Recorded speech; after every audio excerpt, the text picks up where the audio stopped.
How are y'all doing? I hope you're okay. I've definitely been going through the stages of grief. I'm hitting a lot of anger today, but anger turned inward. So like the true definition of depression, it made me feel like I couldn't do anything for a lot of today.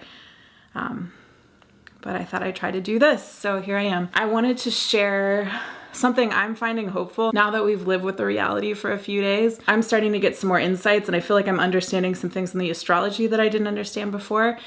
So I thought I'd try to share my intuitive sense of why this happened and see what y'all think as well. So please do let me know in the comments if this resonates or if you see something else. And then I'll also share a practical thing that we can take action to do. So I know a lot of people have talked about Pluto being in the anaretic degree, the final 29th degree of Capricorn. And many of y'all probably know that Pluto is entering Aquarius on November 19th of 2024. When Pluto is in the anaretic degree of a sign, as it is in Capricorn right now, all of the worst, darkest representations, embodiments of that sign, the most dysfunctional expressions of it, come on the surface, right? Because they need to be exposed so that they can clear out and heal and that dysfunction can be addressed. Trump is the embodiment of the very worst of the expressions that Capricorn can give us. And something I didn't get at first that I felt like I just understood in the last few days is that a lot of people clearly are a lot of Americans, but people around the world too. I mean, Trump has supporters in Canada, I know, for example, have not seen that. They don't understand how toxic and awful that is. So this had to happen to show those people, to make them finally understand how not okay all of this is. And unfortunately, you know, like a lot of people that voted for him are going to personally feel the negative effects of the awful things he's gonna do, that he's told us he was gonna do for a long time. And Pluto transforms. So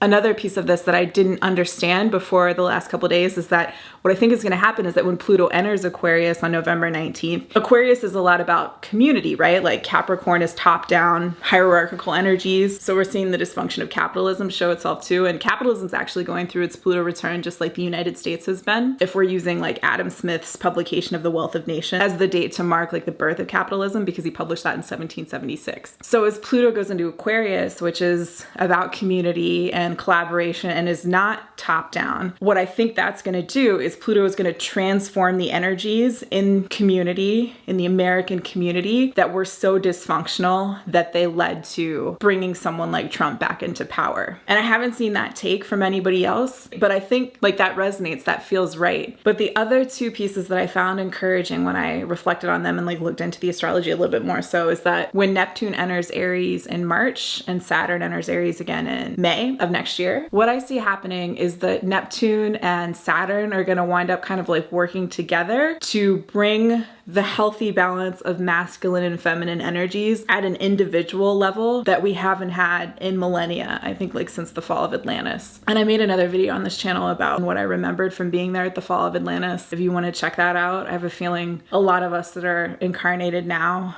were there. And this is why, right? Because there was a healthy balance of energies back then, but then we had to take in the toxic energy from these attackers that killed our beautiful civilization back then. And I think the modern form of that energy is what sometimes people call toxic masculinity, this like hateful, unearned hierarchy. It contributes to every form of discrimination. And now we're going to have to bring things back into balance. We're going to have to heal that through this period of time. So Neptune will bring in that sort of beautiful, higher vibratory feminine, and Saturn will take that and be a healthy container for it. And, you know, again, because it's Aries, it's going to be happening at the individual level, which is so essential because society is made up of a bunch of individuals, right? So if this healing work and this balancing isn't happening at the individual level, it can't happen on a wider scale. And there are people, of course, that are talking about like the rise of the feminine, which is wonderful. And I feel that coming in too intuitively. But like a trick of the toxic, unhealthy masculine energy is that